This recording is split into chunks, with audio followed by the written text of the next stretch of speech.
we're dreaming of reaching our first 1,000 subscribers. Subscribe and be the first to discover new stories every day.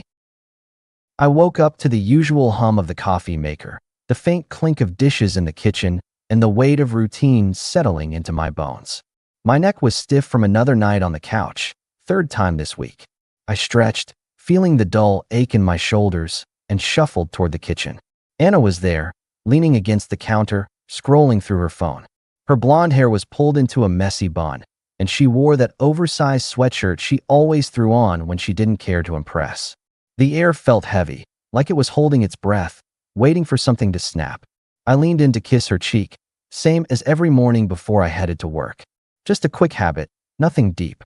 But she flinched, pulling back just enough to make it clear it wasn't an accident. Her eyes stayed glued to her phone, but her voice came out flat, almost bored. You ever think maybe I just don't want to be kissed? My hand froze on the counter, fingers curling slightly as a pulse of heat shot through my chest. My jaw tightened, and I straightened up, staring at her. She didn't even glance up, just kept scrolling like she hadn't just dropped a grenade. I let out a slow breath, keeping my voice steady but sharp. If you don't want to be kissed, Anna, just say it. But don't expect me to keep playing the part, paying the mortgage, fixing your messes, sitting through your family dinners like some perfect husband. You want out of this? Fine. But it cuts both ways. Her head snapped up, eyes narrowing, her fingers twitching around her phone. She slammed the cabinet door shut, the bang echoing in the quiet kitchen. You're overreacting, she muttered, her tone dripping with dismissal, a nervous edge creeping into her voice. Always so dramatic. She grabbed her phone and stormed out to the balcony, leaving me standing there, the air still crackling. I didn't follow her. My pulse was racing, my jaw clenched so hard my teeth ached, but I forced myself to stay calm, pouring coffee into my mug with deliberate slowness. Inside, my mind was already turning. This wasn't just about a kiss. It was the way she said it, cold, like she was testing me, daring me to push back. I wasn't going to beg for her affection or chase her approval. If she wanted to play games, I'd play smarter. 2 days later, we were at her sister's place for dinner. The house was packed. Her sister, her husband, a couple of their friends, and some guy from Anna's work who kept hovering too close to her. The dining room smelled of roasted chicken and lemon, and the table was cluttered with mismatched plates and half-empty glasses of soda. Anna was in her element, laughing too loudly, tossing her hair, playing the charming wife. I sat across from her, sipping my drink, watching her work the room, my fingers tapping lightly against the glass. As I walked in with a bottle of sparkling water to add to the spread, Anna caught my eye and smiled, but it wasn't for me. It was for them. This is my husband, she said, her voice syrupy, her fingers brushing her hair back. He's so serious. A few chuckles rippled around the table, and her co-worker smirked, like he was in on some joke. I set the bottle down, my fingers tightening briefly around the neck, my chest tightening with a slow burn. I leaned back in my chair, my voice calm, but with an edge that cut through the chatter. Yeah, serious enough to wonder if I'm even married sometimes. Kissing's off the table, apparently. Not sure what else is outside the contract. The room went dead silent. Anna's smile froze, her eyes darting to me, then away, her fingers fidgeting with her napkin. Her sister coughed awkwardly, and the co-worker shifted in his seat, suddenly fascinated by his plate. Anna's cheeks flushed, but she forced a laugh, high and brittle, her voice trembling slightly. Oh, come on, don't be like that, she said, trying to brush it off. It was a joke. Was it? I said, raising an eyebrow, my tone light but pointed. Because I'm pretty sure you meant it. I took a slow sip of my drink, letting the silence stretch, my gaze steady on her. Her sister changed the subject, but Anna barely spoke for the rest of the night, her fingers twisting her napkin into knots.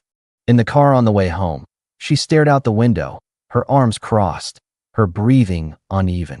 My hands gripped the steering wheel, the leather creaking under my fingers, the tension in my shoulders spreading like a slow fire.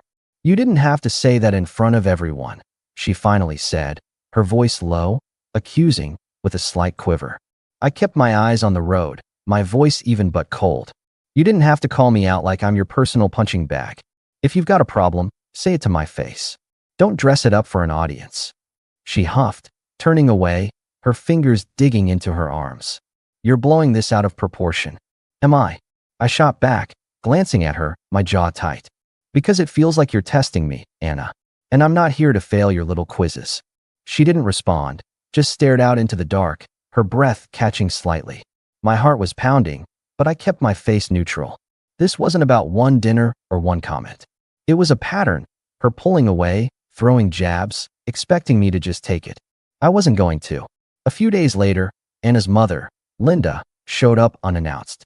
I was in the living room, sorting through work emails on my laptop when the doorbell rang.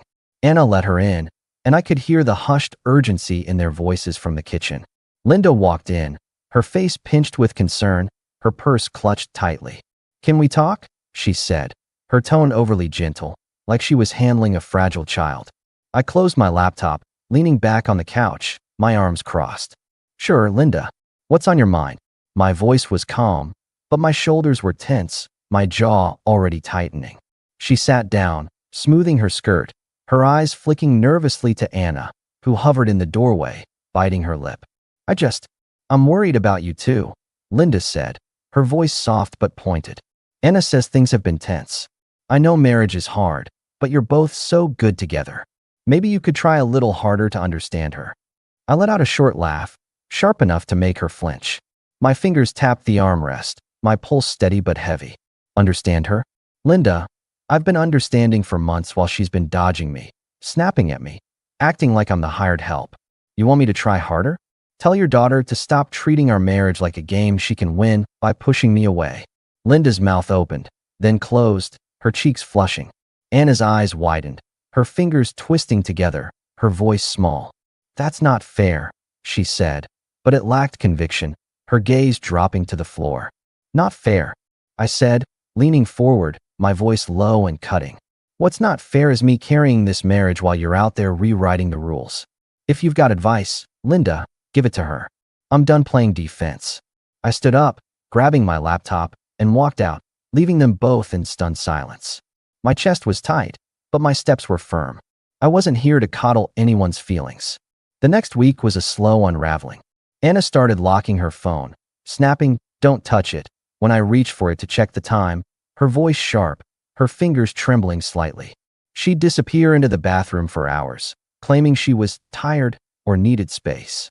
One night, I found a bag from some boutique in her closet, a lacy set of lingerie still tagged, tucked under a pile of clothes. My stomach twisted, not out of jealousy, but from the sheer audacity of it.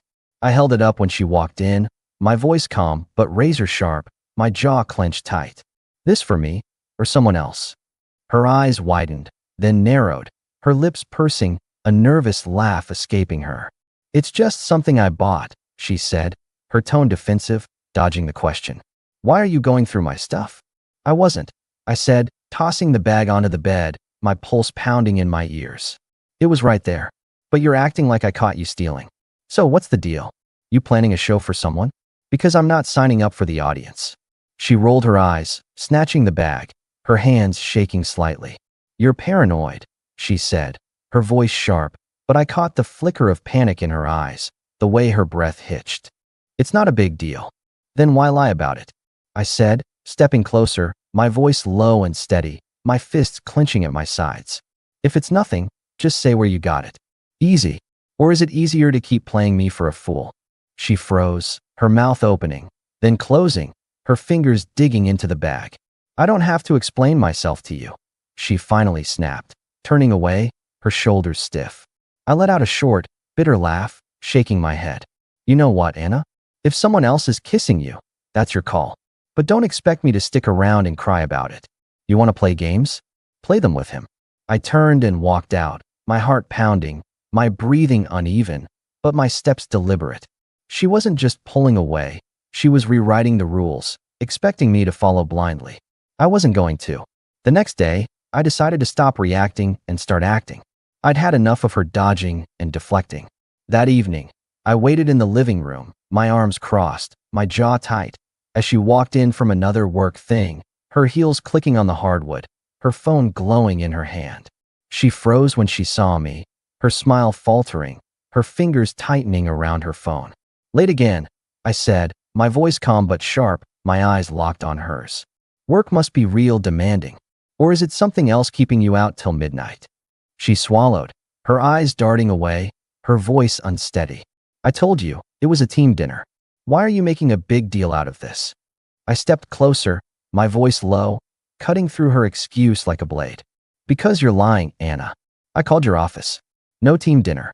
Just you, vanishing for hours, coming back with that guilty look on your face. I nodded at her phone, my lips curling slightly. Who's on the other end of that? Because it sure as hell isn't me. Her face paled, her fingers trembling as she clutched her phone, her breath catching in her throat.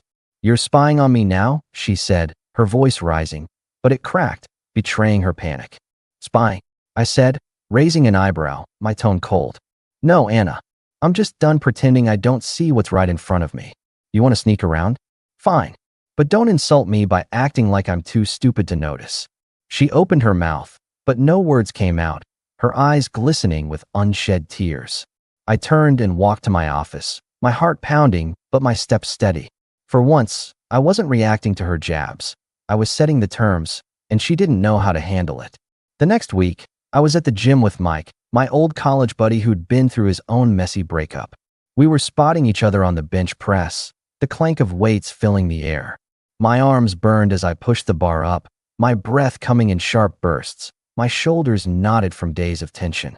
Mike leaned over, grinning. You look like you're trying to lift your whole marriage. I snorted, racking the bar, my chest heaving. Might as well. Feels like I'm carrying it solo. He raised an eyebrow, wiping sweat off his forehead. Trouble at home? I hesitated, then told him about the kiss, the dinner, the lingerie, the confrontation. My voice was steady, but my gut churned as I laid it out, my fists clenching at my sides. Mike listened, nodding, then let out a low whistle. Man, she's testing you, pushing to see how far you'll bend. I've seen it before. You don't set boundaries, she'll keep moving the line. I wiped my hands on my shorts, my jaw tight, my pulse heavy. I'm not bending. I'm done playing her games. Good, he said, his voice firm. You let her walk over you. She'll never respect you. Lay it out, calm, clear, no bullshit. She'll either step up or crash. His words stuck with me, like a light flicking on. I'd been reacting, countering her moves, but I needed to take control. Not by yelling or begging, but by drawing a line she couldn't cross. That night, I came home to find Anna in the kitchen, chopping vegetables with a little too much force, the knife hitting the cutting board with sharp thuds. The air was thick with tension, and I could feel my pulse quickening as I set my keys down, my shoulders stiff. She glanced up, her eyes cold, her fingers twitching slightly. You're late, she said, her voice clipped. Had a long day, I said, leaning against the counter, my tone neutral but my jaw tight. What's this? Trying to play wife again? She froze, the knife hovering over the cutting board, her breath catching. What's that supposed to mean? She said, her voice rising, sharp with irritation, her fingers gripping the knife handle. I crossed my arms, keeping my voice low but firm, my eyes locked on hers. It means you've been dodging me for weeks. No kisses, no answers, just attitude. Now you're chopping carrots like it's a performance. What's the play, Anna? Trying to guilt me into forgetting. Her face flushed, and she slammed the knife down, the sound sharp in the quiet kitchen, her hands trembling. You're impossible, she snapped, her voice loud, almost shaking, her eyes darting away. Everything's a fight with you. No, I said, stepping closer, my voice steady but hard, my fists clenching at my sides. You're the one picking fights. Throwing shade in front of your friends, hiding stuff, acting like I'm the problem. If you're done with this, just say it. I'm not here to beg. She laughed, but it was brittle, nervous, her fingers twisting together. You think you're so perfect, don't you? Always in control, always right. I raised an eyebrow, my lips curling slightly, my voice cold. Not perfect, just not stupid. You want to test me? Fine. But every time you push, I'm pushing back harder. Keep it up, and you'll be cooking for one. Her eyes widened, and for a second, I saw something flicker. Fear, maybe, or realization. But she turned away, muttering, whatever, and went back to chopping, her movements jerky, her breath uneven. My chest was tight, but I didn't move. I wasn't going to chase her or soften the blow. She needed to feel the weight of her own choices. A few nights later, Anna made a show of trying to fix things. I came home to find the dining table set with candles, a bottle of wine, and some elaborate pasta dish she'd clearly spent hours on. She was wearing a dress she hadn't touched in years, her hair down, her smile forced and brittle. "I thought we could have a nice night," she said, her voice overly bright, her fingers fidgeting with her wine glass. I stood in the doorway, my arms crossed, my jaw tight, my pulse steady but heavy. "What's this, Anna? Another performance?" I said, my voice calm but sharp, cutting through her act. Her smile faltered, her eyes flickering with panic, her fingers tightening around the glass. "I'm trying, okay?" she said, her voice rising, a slight tremor in it. "I'm trying to make things better." I stepped closer, my eyes locked on hers, my voice low and cold. "You're not trying to make things better. You're trying to save face. You didn't want to be my wife when it mattered, when you were dodging me, lying to me, pushing me away. Now you're scared because I'm not chasing you anymore? Too late." Her face crumpled, her breath catching in her throat, her hands shaking as she set the glass down. "Why are you doing this?" she said, her voice small, pleading. "I'm trying to fix it." I leaned forward, my voice steady, my tone cutting. "You don't get to decide that now. You had your chance, Anna. You chose to test me, to see how far you could push. You really don't understand? Or is it just easier to pretend you don't?" I turned and walked to my office, my steps deliberate, leaving her standing there, her eyes glistening with tears she didn't deserve to shed. The next week, things got worse. She started staying out late, claiming work drinks or a girls' night, her phone glued to her hand, her voice sharp if I even looked at it. One night, I was working late in my home office, the glow of my laptop the only light in the room. My eyes burned from staring at spreadsheets, my shoulders knotted from stress, my jaw tight. I heard the front door open, then Anna's heels clicking on the hardwood. She didn't come to check on me, just went straight to the bedroom. I leaned back in my chair, my fingers tapping the desk, my pulse steady but heavy. I got up, walked to the bedroom, and found her sitting on the bed, texting furiously, her fingers moving fast, her breath uneven. "Long night," I said, my voice calm but laced with sarcasm, my arms crossed in the doorway. She didn't look up, her shoulders stiffening. "Yeah, work stuff," she said, her tone flat, dismissive, her fingers pausing briefly. I leaned against the doorframe, my voice slow, deliberate. "Work stuff?" I repeated, my tone sharp. "That why you're smiling at your phone like it's your new best friend?" Her head snapped up, her eyes flashing, her voice sharp, almost shrill. "What's your problem?" she said, her fingers trembling as she clutched her phone. "You don't trust me now?" I let out a short laugh, shaking my head, my jaw clenching. "Trust? Anna, you're acting like someone with something to hide. Locked phone, late nights, new clothes you don't explain. You want trust? Start acting trustworthy." She stood up, her face red, her voice rising, her hands shaking. "You're suffocating me. I can't even breathe without you analyzing everything." I stepped closer, my voice low, cutting, my fists clenched at my sides. "Suffocating? I'm not the one sneaking around, dodging questions. You want space? Take all you want. But don't expect me to sit here and play dumb while you rewrite the rules." She opened her mouth, then closed it, her hands shaking, her eyes darting away. "You're blowing this out of proportion," she said, but her voice was weaker now, less sure, her throat tight.